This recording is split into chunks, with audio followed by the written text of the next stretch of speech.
10th class के जितने भी स्टूडेंट हैं इस वीडियो को कंप्लीट देखें। इस वीडियो में आपको हिंदी सब्जेक्ट का कंप्लीट सॉल्यूशन देखने को मिलेगा। यदि आपको और भी वीडियो देखनी है तो मैं YouTube channel MS education TV के ऊपर जाके देख सकते हैं। यदि आपको PDF डाउनलोड करनी है तो इस वीडियो के डिस्क्रिप्शन में आपको वेबसाइट का लिंक मिल जाएगा, वहाँ से आप इसको डाउनलोड कर सकते हैं। सबसे पहले खंड क, फर्स्ट क्वेश्चन, निम्नलिखित प्रश्नों के यथा निर्दिष्ट उत्तर दीजिए। ये टोटल आपके 2 × 7 14 अंक का रहेगा। क पार्ट, तत्पुरुष समास की परिभाषा उदाहरण सहित लिखें। आंसर, समास का वह रूप जिसमें द्वितीय पद या उत्तर पद प्रधान हो उसे तत्पुरुष समास कहते हैं। समास करते वक्त बीच की विभक्ति का लोप हो जाता है। उदाहरण के लिए जलधारा जल की धारा, देशभक्ति देश के लिए भक्ति। नेक्स्ट पार्ट, उल्लास और उज्ज्वल शब्दों का संधि विच्छेद कीजिए। उल्लास का उत प्लस लास, उज्ज्वल का उत प्लस जवल। ग पार्ट, मूल शब्द व उपसर्ग अलग कीजिए। प्रत्येक प्रति प्लस एक, अनिच्छा अन प्लस इच्छा। नेक्स्ट पार्ट, वाक्य की परिभाषा देकर रचना के आधार पर भेदों के नाम लिखिए। आंसर, एक विचार को पूर्णता से प्रकट करने वाले शब्द समूह को वाक्य कहते हैं।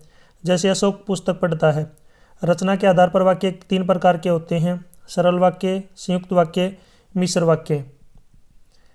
नेक्स्ट पार्ट, मुहावरों का अर्थ बताकर वाक्य में प्रयोग कीजिए। आग उगलना, आसमान सिर पर उठाना। तो इसमें देखिए, आग उगलना कड़वी बात कहना, रमेश तो हमेशा आग उगलता रहता है। आसमान सिर पर उठाना, अधिक शोर करना, टीचर के कक्षा से जाते ही बच्चों ने आसमान सिर पर उठा लिया। नेक्स्ट पार्ट, च का फर्स्ट पार्ट, यमक अलंकार की परिभाषा दीजिए। आंसर, जिस वाक्य में एक ही शब्द की बार बार पुनरावृत्ति होती है लेकिन हर बार उसका अर्थ अलग अलग होता है उसे यमक अलंकार कहते हैं। जैसे कनक कनकते 100 गुनी मादकता अधिक आए। इस वाक्य में एक कनक सोना है और दूसरा कनक धतूरा है।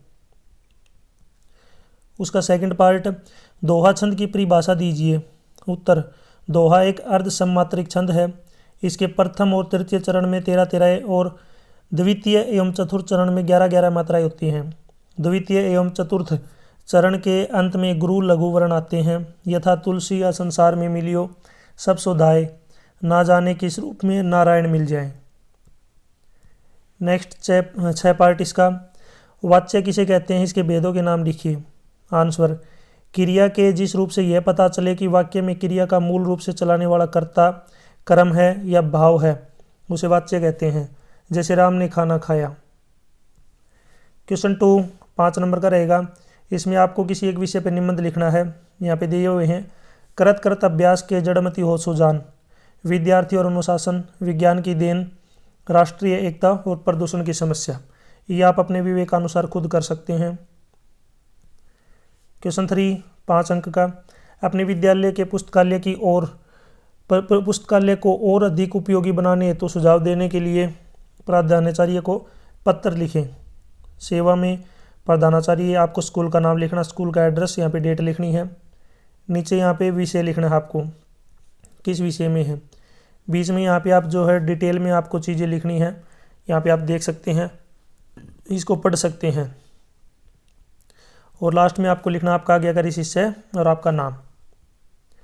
इसी के अथवा में यहाँ पे एक और है, व्यायाम के महत्व बताते हुए अपने मित्र को पत्र लिखना है। ये 5 नंबर का रहेगा।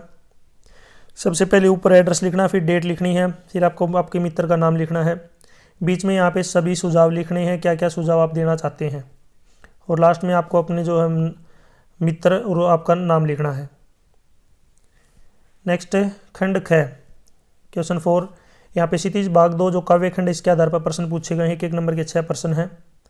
इसमें फर्स्ट है, हमारी हरी हारिल की लकड़ी, यह कथन किसका है। गोपियों का। ख ऑप्शन राइट।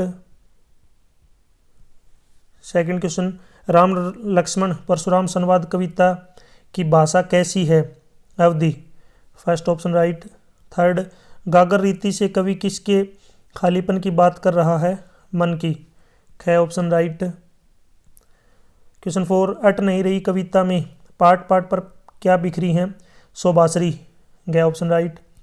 आपको इस कविता के जो कवि, ये कविता है, इसके कवि का नाम आप जरूर कमेंट सेक्शन में बताएं। ये कविता किसके द्वारा रचित है।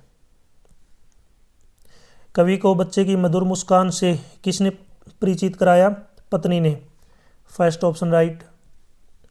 संगतकार कविता किसकी रचना है? मंगलेश डबराल की। गया ऑप्शन राइट। क्वेश्चन 5, निम्नलिखित काव्यांश को पढ़कर पूछे गए प्रश्नों के उत्तर दीजिए। एक एक नंबर के 5 प्रश्न पूछे गए हैं। इस काव्यांश को आप पढ़ सकते हैं। इसमें फर्स्ट क्वेश्चन है, कवि और कविता का नाम। कवि का नाम है तुलसीदास, कविता का नाम है राम लक्ष्मण परशुराम संवाद। बीहसी का क्या अर्थ है? हंसकर। कुठार कौन दिखा रहा है? परशुराम। फुक्की से पहाड़ कौन उड़ाना चाहता है? परशुराम। पुनि मुनि का क्या अर्थ है? बार बार। इसका अर्थ होता है बार बार। क्वेश्चन 6, यहाँ पे काव्यांश की सह व्याख्या करनी है। 4 नंबर का रहेगा ये। इस काव्यांश को यहाँ पे आप पढ़ सकते हैं। नीचे इसमें देखिए सबसे पहले प्रसंग। तो ये हमारी जो पाठ्य पुस्तक क्षितिज भाग 2 में जो संकलित है, अट नहीं रही कविता से अवतरित है। इसके जो रचयिता है सूर्यकांत त्रिपाठी निराला। नीचे इसकी जो है व्याख्या की गई है, इसको आप पढ़ सकते हैं खुद। क्वेश्चन 7 में क्या पार्ट? संगतकार कविता के कवि का साहित्यिक परिचय दीजिए। 3 अंक का है ये। वो आंसर, संगतकार कविता के कवि मंगलेश डबराल जी हैं। मंगलेश की कविताओं में सामंती बोध एवं पूंजीवादी छल छदम दोनों का प्रतिकार है। वे यह प्रतिकार किसी शोर शराबे के साथ नहीं बल्कि प्रतिपक्ष में एक सुंदर रचना रचकर करते हैं, इसलिए उन्होंने प्रतिपक्ष का कवि कहा जाता है। उनकी का बरस नाम में नहीं, कविता की सभी विशेषताएं देखी जा सकती है। मंगलेश डबराल की भाषा सहज सरल साहित्यिक हिंदी। उनके काव्य में संस्कृत शब्दावली का प्रयोग किया गया है। इसी में ख पार्ट 2 नंबर का, श्री राम ने परशुराम के क्रोध को शांत करने के लिए क्या किया? आंसर, परशुराम के क्रोध करने पर श्री राम ने धीरज से काम लिया। उन्होंने नम्रतापूर्ण वचनों का सहारा लेकर परशुराम के क्रोध को शांत करने का प्रयास किया। परशुराम जी क्रोधी स्वभाव के थे। श्री राम उनके क्रोध पर शीतल जल के समान शब्दों व आचरण का आश्रय ले रहे थे। नेक्स्ट खंड ग। इसमें देखिए यहाँ पे क्वेश्चन 8, क्षितिज भाग 2 गद खंड के आधार पर यहाँ पे प्रश्न पूछे गए हैं। एक नंबर के 6 प्रश्न हैं। फर्स्ट है, स्वयं प्रकाश को किस पुरस्कार से सम्मानित किया गया था? साहित्य पुरस्कार से। ख ऑप्शन राइट। क्वेश्चन 2, बाल गोविंद भगत गंगा स्नान करने किस साधन से जाते थे? पैदल। क ऑप्शन राइट।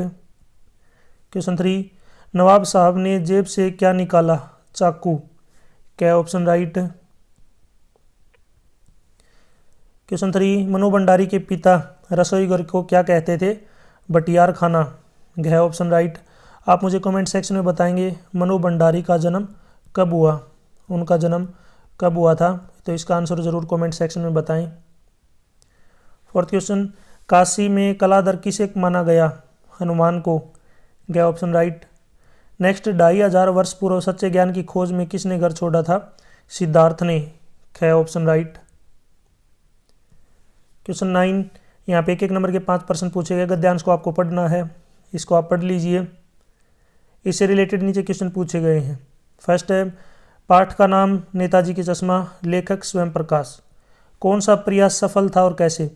संगमरमर की मूर्ति बनाने का, क्योंकि यह सुंदर थी। नेक्स्ट, हालदार साहब को क्या खटक रहा था और क्यों? संगमरमर का बना चश्मा न होना बल्कि उसके स्थान पर सामान्य चश्मे का फ्रेम लगाना। हालदार साहब ने क्या लक्षित किया और कैसे? यह लक्षित किया कि उनकी मूर्ति पर संगमरमर का बना हुआ चश्मा न होकर सचमुच का काले फ्रेम का चश्मा लगा हुआ है। हालदार साहब के चेहरे पर कौतुक भरी मुस्कान फैलने का क्या कारण था?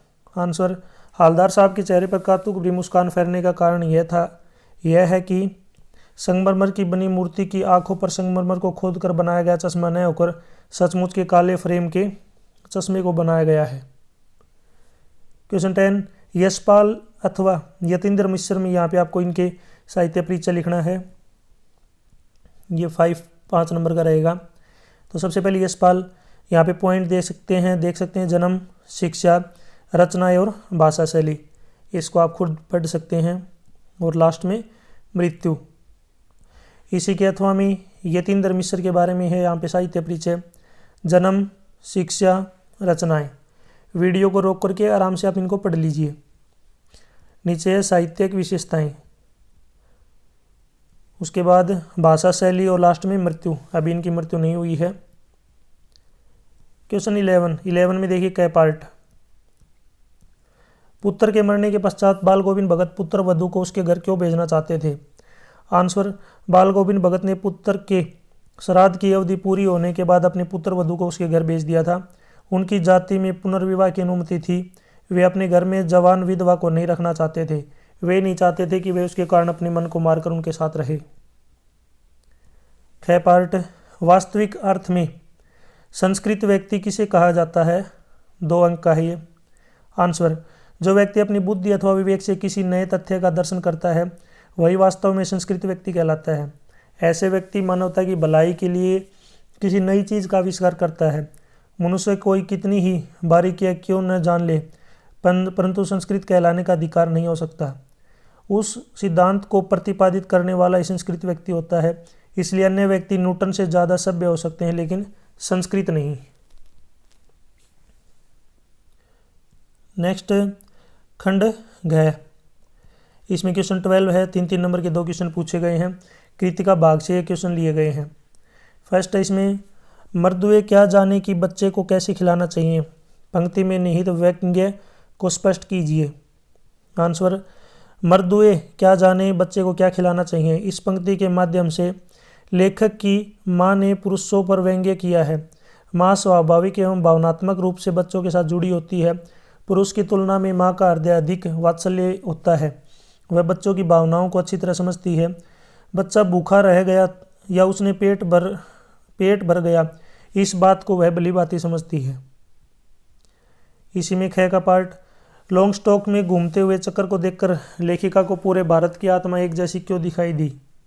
आंसर, लॉन्ग स्टॉक में घूमते हुए चक्कर को देखकर लेखिका ने उसके बारे में पूछा तो जितेन नार्गे ने बताया कि यह धर्म चक्कर है, इसे घुमाने पर सारे पाप धुल जाते हैं।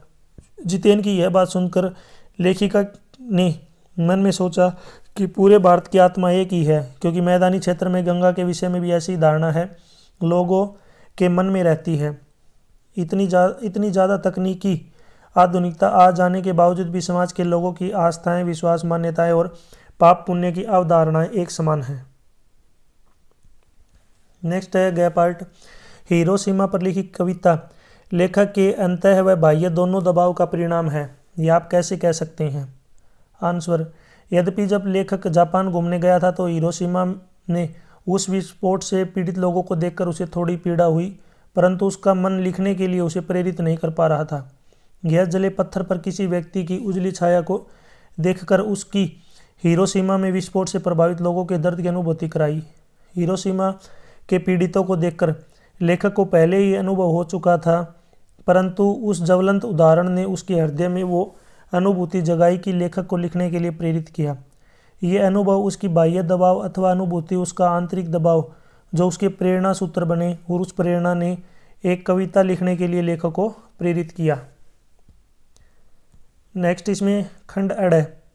इसमें नैतिक शिक्षा पाठ्य पुस्तक से प्रश्न पूछेंगे, 1 नंबर के 4 प्रश्न।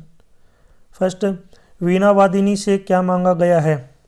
तो इसमें अज्ञान को दूर करना, अमृत रूपी मंत्र की भावना, ज्ञान का झरना। उपयुक्त सभी, घ ऑप्शन राइट। क्वेश्चन 2, अंतर्राष्ट्रीय योग दिवस कब मनाया जाता है? 21 जून को, ख ऑप्शन राइट। आप मुझे कमेंट सेक्शन में बताएंगे पृथ्वी दिवस कब मनाया जाता है, इसका आंसर जरूर कमेंट सेक्शन में बताएं। थर्ड पार्ट, प्रकृति हमें प्रेरणा देती है, कर्म की, क ऑप्शन राइट। नेक्स्ट, लक्ष्मीबाई के पिता का क्या नाम था? मोरोपंत, ख ऑप्शन राइट। इसमें सेकंड क्वेश्चन, सालिम अली को बर्डमैन ऑफ इंडिया क्यों कहा जाता है? 3 अंक का प्रश्न है। आंसर, सालिम अली भारत के ऐसे पहले व्यक्ति थे जिन्होंने भारत भर में व्यवस्थित रूप से पक्षी सर्वेक्षण का आयोजन किया, और पक्षियों पर लिखी उनकी किताबों ने भारत में पक्षी विज्ञान के विकास में काफ़ी मदद की। सालिम अली ने अपनी पूरी ज़िंदगी पक्षियों के लिए लगा दी। कहते हैं कि सालिम अली परिंदों की जुबान समझते थे और इसी कारण उन्हें बर्डमैन ऑफ इंडिया कहा गया। नेक्स्ट इसमें देखिए क्वेश्चन 3, कलकत्ता में प्लेग की महामारी फैलने पर भगिनी निवेदिता ने सेवा कार्यों में क्या योगदान दिया? ये 3 अंक का प्रश्न है। उत्तर, कलकत्ता में प्लेग की महामारी फैलने पर भगिनी निवेदिता ने स्वच्छता संबंधी सारा काम अपने हाथ में ले लिया। उनकी प्रेरणा से अनेक युवक युवतियां प्लेग पीड़ितों की सहायता के लिए घरों से बाहर आ गए। इनका एक सुपरिणाम यह निकला कि सेवा की दिव्य अनुभूति से छुआछूत की सतही भावना भी दूर हो गई। यहाँ तक वीडियो अपनी कंप्लीट हो चुकी है।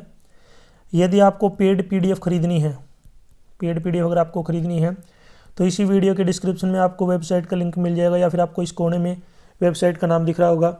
अगर आप इनकी जो पेड पीडीएफ खरीद लेते हैं तो एग्ज़ाम में जो है मैक्सिमम मार्क्स आप गेन कर सकते हैं, यानी कि आराम से आप ले सकते हैं। यदि आप पेड पीडीएफ नहीं लेते हैं तो फ्री मटेरियल आपको मेरी वेबसाइट और यूट्यूब के ऊपर मिल जाएगा, तो वो भी आप देख सकते हैं। यदि आप मुझे फेसबुक, इंस्टाग्राम, टेलीग्राम, व्हाट्सएप पे फॉलो करना चाहते हैं तो इसी वीडियो के डिस्क्रिप्शन में आपको लिंक मिल जाएगा, वहाँ से आप मुझे डायरेक्ट फॉलो कर सकते हैं। Thanks for watching.